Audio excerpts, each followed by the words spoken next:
तब्बल 1 नाही, 2 नाही, 10 नाही, पण 320 इतक्या संख्येने मुलांचं भवितव्य हे ऐरणीवर टांगलं गेलेलं आहे. काय कारण आहे याचं? काय झालं नेमकं? या 320 मुलांचे प्रवेश हे 1 वर्षानंतर, त्यांनी जेव्हा 1 वर्ष शिक्षण घेतल्यानंतर ते कॅन्सल झाले. हा काय प्रकार आहे? हा आपण जाणून घेऊया खबर भिडूच्या या व्हिडिओमधून. मी विकास. तर प्रश्न असा आहे की साधारणपणे प्रोफेशनल कॉलेजेसमध्ये एक मायनॉरिटी कोटा असतो. या मायनॉरिटी कोट्याअंतर्गत 51% जागा या मायनॉरिटीच्या जे विद्यार्थी आहेत, उदाहरणार्थ हिंदी अल्पसंख्याक, मायनॉरिटीला आपण अल्पसंख्याक म्हणतो, हिंदी अल्पसंख्याक आहे, जैन अल्पसंख्याक आहे, ख्रिश्चन अल्पसंख्याक आहे, आणि तर अशा प्रकारच्या ज्या अल्पसंख्याक हा जो याला कोटा असतो, याच्यामध्ये 51 सीट्स राखीव असतात. पण मधल्या काळात काय झालं, हा जो मायनॉरिटी कोटा असतो याचं एक बंधन असं असतं त्या महाविद्यालयांवर की त्या जागा या मायनॉरिटीच्या कोट्यामधूनच भराव्या लागतात, आणि त्या जर भरल्या जात नसतील तर त्यांना तितक्या जागा की अंदाज घेऊन की त्यांच्या किती जागा भरतील आणि किती जागा भरणार नाही, त्या जागा त्यांना सरेंडर कराव्या लागतात. पण ही प्रक्रिया साधारणपणे एका विशिष्ट विहित मुदतीत होते. आता झालं काय, जो प्रकार मी तुम्हाला सांगतो आहे हा प्रकार केवळ नागपूर विभागात घडलेला आहे. याची पाळंमुळं कुठपर्यंत आहे तेही आपण या व्हिडिओमधून जाणून घेऊ. याचं असं आहे की मायनॉरिटी जर तुम्हाला त्या मायनॉरिटी जागेत जर प्रवेश घ्यायचा असेल तर विद्यार्थ्याजवळ तो अल्पसंख्याक असल्याचा दाखला असावा लागतो. समजा तो जैन धर्माचा असेल तर त्याच्याकडे तो जैन धर्माचा दाखला पाहिजे. हिंदीवाला असेल तर हिंदी ही त्याची मातृभाषा असली पाहिजे. तर ही हिंदी मातृभाषा ही लिव्हिंग सर्टिफिकेट जे असतं त्याचं, आपला शाळा सोडल्यानंतरचा जो आपल्याला दाखला असतो त्याच्यावरती हिंदी मातृभाषा नमूद असते. तर हा हिंदी मातृभाषेचा जे प्रमाणपत्र आहे ते प्रमाणपत्र त्याला त्याच्या इतर प्रमाणपत्रांसोबत जोडावं लागतं, त्याच्यानंतर हे कन्फर्म होतं. आता ही ज्या मुलांची गोष्ट मी सांगतो आहे 320 मुलांची, ही मुलं 2025-26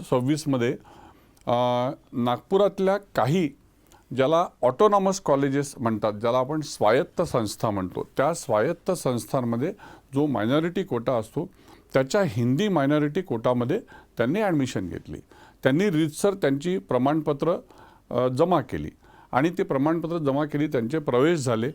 त्यांचं हे 2025-26 जे शैक्षणिक वर्ष आहे ते संपलं, त्यांनी परीक्षा दिल्या. पण काय असतं की या मुलांचे प्रवेश जे आहे, ह्या प्रवेश निश्चितीचं जे काम आहे ते आहे ॲडमिशन रेग्युलेटिंग अथॉरिटी, ज्याला ARA म्हणतात. म्हणजे त्याला प्रवेश नियंत्रण समिती असं मराठीत म्हणतात, पण ढोबळमानाने ARA ह्याच नावाने ते प्रचलित आहे. आता ARAच्या वेबसाईटवर हे सगळे प्रवेश जे आहे हे अपलोड होणं आवश्यक आहे. मग ते अपलोड होण्यासाठी त्यांची जी पूर्ण व्हेरिफिकेशन जे आहे त्यांच्या डॉक्युमेंट्सचं व्हेरिफिकेशन केलं जातं वेगवेगळ्या स्तरावर, आणि ते डॉक्युमेंटेशन झाल्यानंतर, ते व्हेरिफिकेशन झाल्यानंतर त्या विद्यार्थ्याचं नाव त्या अप्रूव्ड लिस्टमध्ये लागतं, आणि ती यादी मग ती ARAच्या वेबसाईटवर झाली की मग हे मानण्यात येतं की आता बाबा रे त्या मुलाचा प्रवेश, त्या मुलाचा किंवा मुलीचा प्रवेश हा निश्चित झाला. ते निश्चित झाल्यानंतर हे त्या संबंधित विद्यापीठाला कळवण्यात येतं. समजा नागपूर विद्यापीठाच्या अंतर्गत ते कॉलेज असेल तर ते कॉलेज जरी ऑटोनॉमस असलं तरी त्यांचा बराचसा भाग हा शैक्षणिक भाग जो आहे, त्यांना प्रमाणपत्र देण्याचं काम जे आहे हे ते ऑटोनॉमस कॉलेज करत असलं तरी त्याचं अप्रूव्हल हे विद्यापीठाच्या माध्यमातून होतं. मग विद्यापीठाने मान्यता दिल्यानंतर मग विद्यापीठाकडनं त्या विद्यार्थ्यांना एनरॉलमेंट नंबर मिळतो. मग तो एनरॉलमेंट नंबर त्याला त्याचं पूर्ण शैक्षणिक वर्ष, म्हणजे त्याचं 2रं, 3रं, 4थं जे काही 4 वर्षाचा त्याचा कोर्स असेल त्या कोर्सपर्यंत त्याला तो एनरॉलमेंट नंबर त्याच्या जवळ राहतो. हा एनरॉलमेंट नंबर अत्यंत महत्त्वाचा असतो. हा पुढे डिग्री असेल, तुमचं PhD असेल किंवा जे काही पुढचं शिक्षणाचा भाग असेल त्याच्यामध्ये एनरॉलमेंट नंबर महत्त्वाचा असतो. आता काय झालं, हा जो व्हेरिफिकेशनचा पार्ट आहे, हा व्हेरिफिकेशनचा पार्ट इथली जी रिजनल अथॉरिटी आहे, म्हणजे जसं आता डायरेक्टर हे साधारण इंजिनिअरिंग कॉलेज असतं, इंजिनिअरिंग कॉलेजची जी ॲपेक्स बॉडी असते, जी मेन बॉडी असते, ती असते राज्यामधली जी बॉडी असते ती डायरेक्टोरेट ऑफ टेक्निकल एज्युकेशन, त्याला DTE म्हणतात. मग DTEचे जे रिजनल बॉडीज असतात, जसं नागपूरमध्ये त्यांचा जॉईंट डायरेक्टर बसतो, तर ह्या जॉईंट डायरेक्टर लेव्हलवर या डॉक्युमेंट्सची जेव्हा तपासणी केली तर तेव्हा पहिल्यांदा एक डॉक्युमेंट त्यांना असं आढळलं की ज्यांना त्याच्यामध्ये काहीतरी संशय आढळला की त्याच्यामध्ये काहीतरी त्या कागदपत्रात काहीतरी गडबड आहे. मग त्यांनी ते चेक केलं. साधारणपणे या लोकांचं म्हणणं असं आहे की असे एक दोन कागदपत्र हे नेहमी सापडतात. मग पण यावेळेला काय झालं की यावेळेला 1, 2, 5, 10, 15, 50, 100 असं करताना ही संख्या 320 कागदपत्रांपर्यंत पोहोचली होती. तर झालं काय की यांच्याकडे जे कागदपत्र जमा करण्यात आले होते तर त्यांच्या मुलांचे 2 कागदपत्र त्यांना दिसले, काही मुलांचे. त्याच्यामध्ये एका याच्यात मराठी लिहिलं होतं आणि एका याच्यात हिंदी लिहिलं होतं, त्याची मातृभाषा. आणि दोन्ही आणि त्या ज्या हिंदीवाल्या ज्या सह्या होत्या तर हिंदीवाल्या बहुतांश विद्यार्थ्यांच्या कागदपत्रावर ज्या सह्या होत्या त्या सह्या एकाच प्रिन्सिपलच्या होत्या. तर मग यांनी जेव्हा त्याचा शोध घेतला खोलात तर तेव्हा त्यांच्या लक्षात आलं की या मुलांनी हे डॉक्युमेंट खोटे प्रमाणपत्र त्याच्यामध्ये लावून त्यांनी मायनॉरिटीच्या याच्यामध्ये कोट्यामध्ये त्याचा प्रवेश घेतलेला आहे. ह्याच्या जेव्हा सखोल याच्यामध्ये गेलं, जेव्हा ARAने या कॉलेजेसला बोलावलं, आपलं या विद्यार्थ्यांना बोलावलं, तेव्हा बरेचसे विद्यार्थी हे आलेच नाही आणि ते लपवाछपवी करायला लागले. कारण आता ARAच्या ते लक्षात आली ती चूक. मग जे विद्यार्थी सुनावणीस आले तेव्हा त्यांनी त्यांना विचारलं की बाबा रे तुमचं हे 2 कागदपत्र कसे, काय प्रकार आहे हा? तर त्याचं समाधानकारक उत्तर ते विद्यार्थी देऊ शकले नाही. मग ARAच्या माध्यमातून त्या शाळांना, संबंधित शाळांना जिथून हे मुलं 12वीपर्यंतचं यांनी शिक्षण घेतलं होतं त्यांना विचारणा झाली. त्यांनी देखील जसं म्हणावं तसं उत्तर ते समाधानकारक देऊ शकले नाही. आता हे झालं कसं हे तुम्हाला सांगतो. इंजिनिअरिंगचा हा जो मी मायनॉरिटी कोटा सांगितला, मायनॉरिटी कोटाचा जर ठराविक प्रवेश होणार नसतील तर त्या महाविद्यालयांना तो कोटा सरेंडर करावा लागतो. आणि इथे काय झालं की इथे त्या महाविद्यालयांना तो अंदाज आला नाही म्हणा, किंवा त्यांना असं वाटलं हे प्रवेश जर आपण वेगळ्या पद्धतीने भरू शकतो का. मग याच्यामध्ये एक एजंटची एक लॉबी असते, काही एजंट असतात. त्या एजंट्सनी काय केलं, ते एजंट्स कॉलेजला अप्रोच झाले किंवा कॉलेजेस त्यांना अप्रोच झाले. मग ते एजंट साधारण पर विद्यार्थी 25,000 30,000 रुपये असे काही घेत असतील, त्यांचा जो काही रेट असेल. आणि ते घेऊन त्यांनी हे सगळे फेक सर्टिफिकेट्स तयार केले आणि हे फेक सर्टिफिकेट्स त्या विद्यार्थ्यांना देण्यात आले. त्या विद्यार्थ्यांनी त्यांच्या प्रवेशाच्या वेळेला ते सबमिट केले आणि त्या सबमिशननंतर मग त्यांचे प्रवेश निश्चित झाले. ही साधारणपणे काही एजंटचं म्हणणं असं आहे की ही प्रक्रिया सुरूच असते, म्हणजे दरवर्षी ती केली जाते.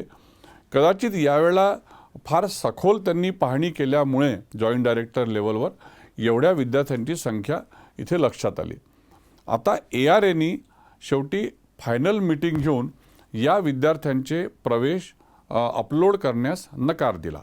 जर ते ARA जर त्यांच्या वेबसाईटवर हे प्रवेश अपलोड करणार नाही याचा अर्थ ते प्रवेश कॅन्सल झाले. काही अधिकाऱ्यांचं म्हणणं आहे, त्यांनी खाजगीमध्ये जे सांगितलं त्यांचं म्हणणं असं आहे की वेगवेगळ्या राजकीय पक्षांकडून आणि संघटनांकडून किंवा त्यांच्या नेत्यांकडून त्यांना विनंती केली जात आहे किंवा या मुलांचे प्रवेश जे आहे हे रद्द करू नका, त्यांचं वर्ष वाया जाईल. पण प्रश्न असा आहे आता मित्रांनो की हा त्या विद्यार्थ्यांच्या भवितव्याचा प्रश्न निश्चितपणे आहे.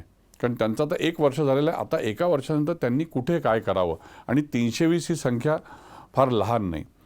पण त्यांनी ज्या पद्धतीने प्रवेश घेतले ते प्रवेश त्यांच्या पालकांना माहीत नव्हते का, त्या विद्यार्थ्यांना माहीत नव्हते का, त्या महाविद्यालयांना माहीत नव्हते का? तर माहीत होते, निश्चितपणे माहीत असले पाहिजे. मग अशा पद्धतीने प्रवेश घेऊन जर पुढे त्याचा आपल्याला फटका बसणार असेल तर मुळात त्या मार्गानं जावं का. आणि आता या ठिकाणी सरकारची भूमिका किंवा जी काही अथॉरिटी आहे त्यांची भूमिका फार महत्त्वाची आहे. त्यांनी तर अपलोड करण्यास नकार दिला, पण आता त्यांचे प्रवेश आता खरोखर कॅन्सल होऊन त्यांचं वर्ष वाया जातं की त्याच्यातनं काही मार्ग निघतो हे बघावं लागेल. तर हा सगळा प्रकार उघडकीस आला NSUIच्या पाठपुराव्यानंतर NSUIचे लीडर अजित सिंग यांनी हा इश्यू जो आहे हा धसास लावून ठेवला आणि त्याची परिणिती म्हणून हा सगळा प्रकार उघडकीस आला आणि या 320 मुलांचे प्रवेश रद्द झाले.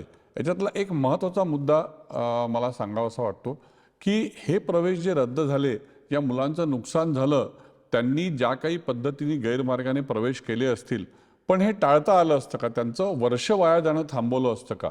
तर मला वाटतं की 25-26मध्ये या मुलांनी जी ॲडमिशन घेतली, त्यांच्या ॲडमिशन नंतरच जर महिनाभरामध्ये जर जी कोणती याची अथॉरिटी असेल ARA सारखी, त्यांनी जर याची पडताळणी केली असती DTEनी आणि त्या माध्यमातून जी काही पद्धत असते, सिस्टीम असते, ती त्याला थोडीशी बगल देऊन जर त्या प्रवेश पद्धतीमध्येच त्याच्यामध्ये समावेश करून त्याची जर पडताळणी त्यावेळेला झाली असती, तर कदाचित हा प्रकार त्याच वेळा उघडकीस आला असता. तर कुठेतरी त्या महाविद्यालयांमधनं प्रवेश काढून दुसऱ्या कुठल्या महाविद्यालयांमध्ये त्यांना प्रवेश करता आले असते का?